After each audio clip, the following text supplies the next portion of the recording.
All right, here we go. My name is Brenda Boggs, and this is my introduction video. I would like to preface all of this by saying that this is not something that I naturally want to do. I find it very embarrassing to stand in front of a camera and take pictures, selfies. No, I'm not saying I haven't posted some selfies, but I find it terribly embarrassing. Also, I find it really embarrassing to record myself.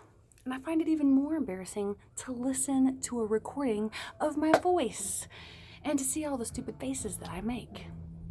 So, can't be as bad as looking at yourself at the Walmart checkout or the Target checkout where you just look so terrible. Hopefully it's not that bad, right? But I do find it embarrassing. It's not necessarily something that I want to do, but I am committed to make the business that I am in my career. I've been listening to Gary Vaynerchuk, and I just discovered him within a week, and I have consumed so much of his information, and I love it. I just love it, and I'm the kind of person that I am most likely to jump into something way too soon than not jump. I mean, if I hear something that I'm like, man, that's a great idea, I'm like, I should apply this today. You know, I learned about keto a few years ago when I was waiting tables. I went home that day and started keto and lost 51 pounds. You know, so it's my nature to like go ahead and get started. And so I have just been putting this off for days because I've just been sick to my stomach about the very thought. So I just want you to understand, it's not comfortable. You know, nobody wants to be made fun of. Nobody wants people to mock them. And I am 100% sure that I will say something wrong on here. You know, especially once you understand what I'm going to be talking about, I'm sure I will say something wrong. I will use the wrong verb tense. I will say something that's idiotic, and you can all make fun of me. And I unfortunately could insult somebody on here, and that is never my intention.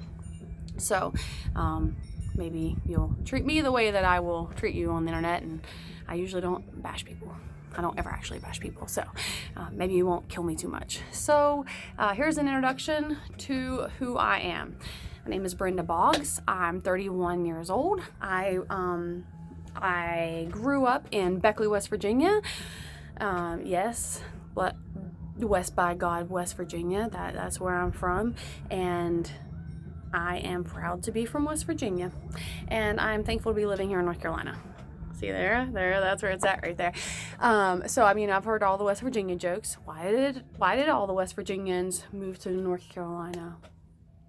Because it's as far as you can make it on one tank of gas. I know, guys. I know. I've heard all the jokes.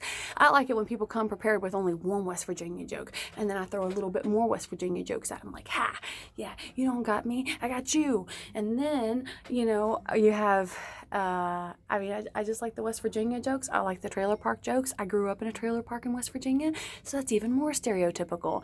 And I don't regret it because as a kid growing up in the trailer park, we were outside playing all of the time.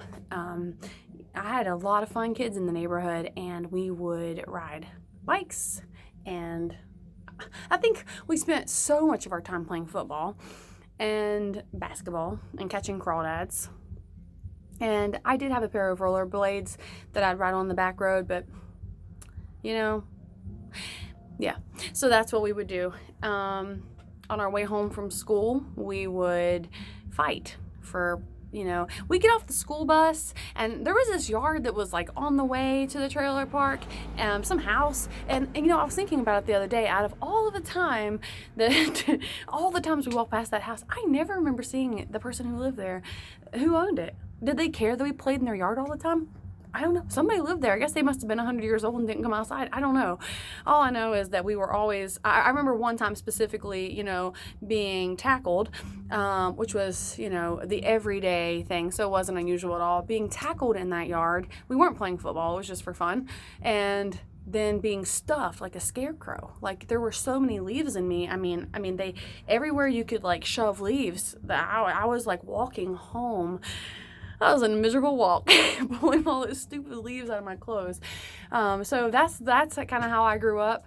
And when I was in the 5th grade, that summer I decided I wanted to be a cheerleader. I don't even know who even told me about it, but I was like, oh yeah, I want to be a cheerleader, which, I mean, if you would have known me at the time, you probably would have laughed, because I was really not the cheerleader kind of girl, because I played with the boys all the time. But I was just like, oh yeah, that'd be cool. I didn't know any of the details, and I was like, I want to do that. I went to my mom and I was like, hey, I want to be a cheerleader, and she's like, you can be a cheerleader if you get the $20. Because it was going to cost $20 to start, and I didn't have $20. So I had my cousin Patrick teach me how to mow grass, and then from there on I was mowing grass for everybody in the neighborhood. I was the girl who mowed the grass, and when new people would move in, everybody else would be like, don't worry, Brenda will probably mow your grass for you.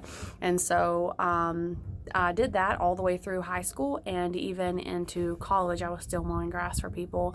And then, let's see, we had high school and graduated, and I worked at a grocery store when I was a teenager.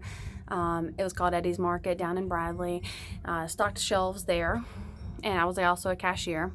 And then that's how I earned the money to buy my first car, which is an AMC Eagle. And I loved it. I saw it on the side of the road, the wood paneling on the side. It was blue. You kind of had to like step up into it to get in. And I just loved that car. The big old steering wheel, it looked like it was made out of wood. I don't know what it was made out of. And that car was a piece of trash. I had no idea what I was doing when I bought that car. But I'm telling you, I just had so much joy that car was mine. All the kids in the neighborhood were embarrassed because they weren't riding with me, because my car was not cool. But I loved it. I took it down every back road that I possibly could, hit every pothole I could. I thought, I will be the last owner of this car. Who else is going to have this car besides me? And then I sold the car, and then I felt bad. But it was a friend who bought it from me, and truly, they just bought that car for me to be nice to me so that they could be a blessing to somebody else. So to the person who got the car next, I'm sorry. I just didn't know. I was too young. The kids would do the Dukes of Hazzard like across my hood. And so that was a whole lot of fun. I graduated and then went to Bible college in Tennessee, studied elementary education for 4 years. Then I did my master's in missiology for 1 year, but don't be too impressed, because at the time my college was unaccredited, and I'm not a scholar or terribly smart by any means, but I did love college. I have absolutely no regrets going to Crown College of the Bible in Powell, Tennessee. I loved it.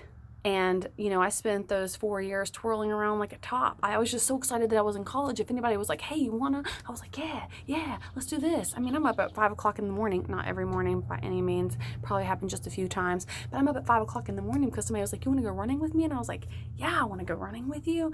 And then I was working a job. And then I was working 2 jobs. I didn't have time to even do my work. I did it. I don't really even know how.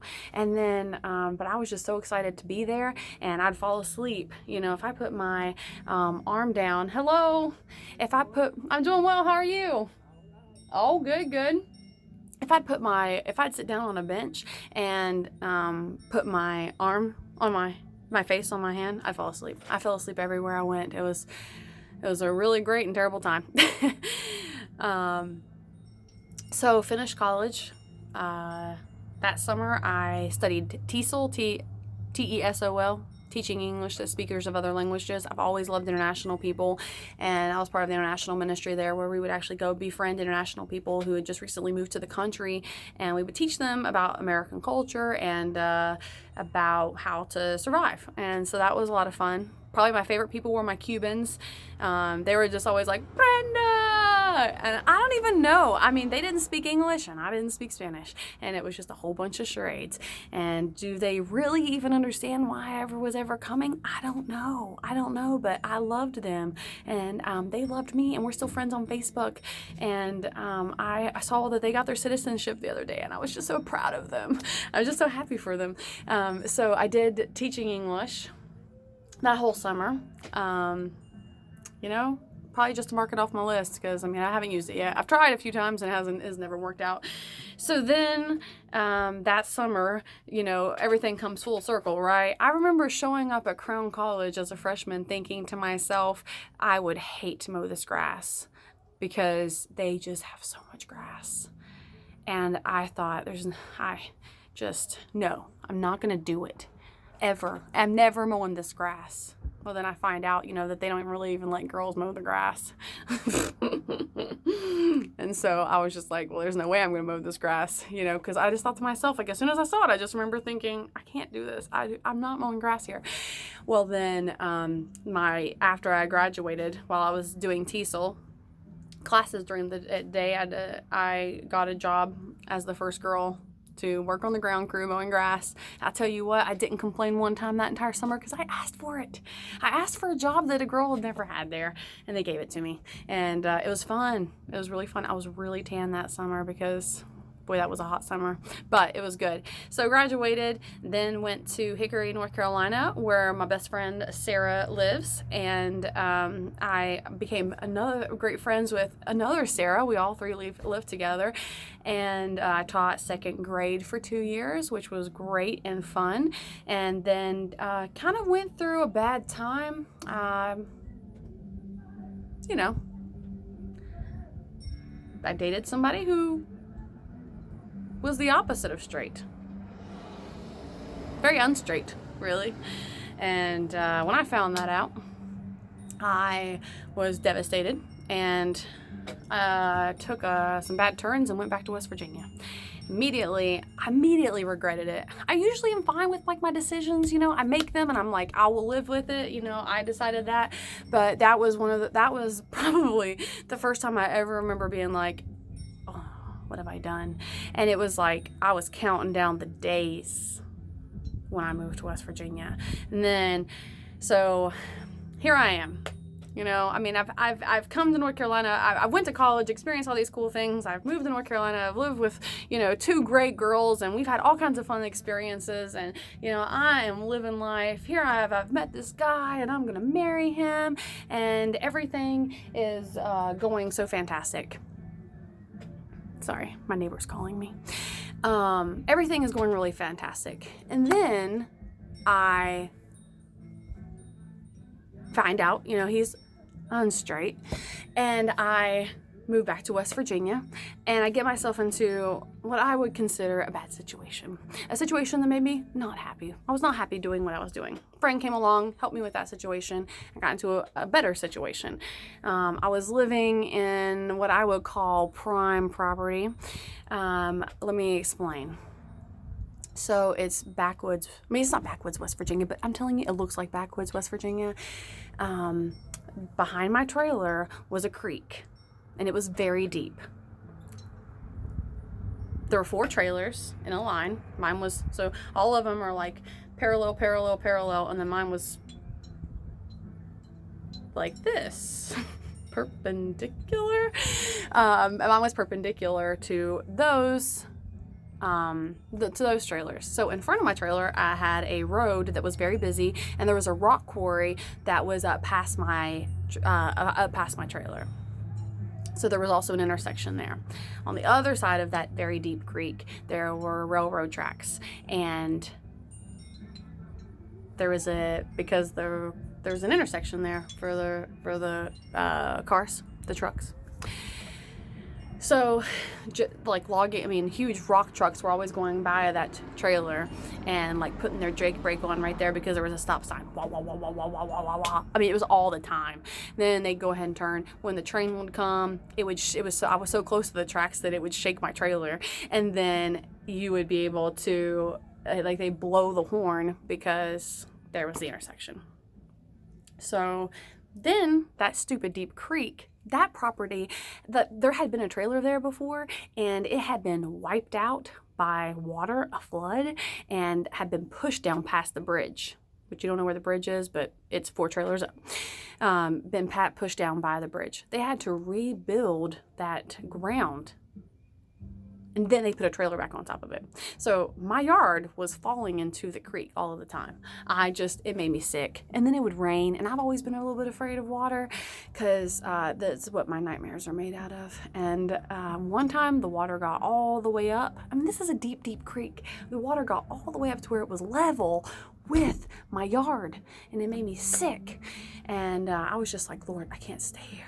But I loved my neighbors. I had the best neighbors ever. I mean, we still keep in contact with each other. The most kind-hearted people that you've ever met. So we moved, so I got on Christian Mingle. I met Philip, and who is now my husband. We started dating, and I decided to move to Charleston to live closer to him, to know whether or not, that was the relationship was going to work. Moved there, everything was going fantastic. We got engaged, we got married June the 2nd. Moved September 22nd, and have moved. So, where are we going to go? We're not staying in West Virginia. That was like part of it. Like, are you interested in staying in West Virginia? No. Am I interested in staying in West Virginia? No. So we made our escape plan, escaped West Virginia, and then where do we go? Back to Hickory, North Carolina, where I have so many friends and great relationships. Came back to waiting tables, which I went from like a job where I was making pretty good money, the most money I'd ever made waiting tables, to a job where I was making, my last night at this high-end chain restaurant, I made $3. No, $2. $2 in 3 hours. I was just sick. So that wasn't working out for me. We're coming to North Carolina for a better life. That wasn't working. So then we were trying to make smart decisions, and Philip had bought a Chevy Silverado, a Chevy Colorado before we met, and I loved it. It was a great truck. But he was just set on, we were going to trade that for a Prius to save money and to save gas, and I was like, okay, if that's what you're sure you want to do. So we went to Toyota, and we traded the Colorado for a Prius. At that time, I said goodbye. I said goodbye. I told Philip, I was like, I gotta go into the restroom real quick. I ran into somebody. You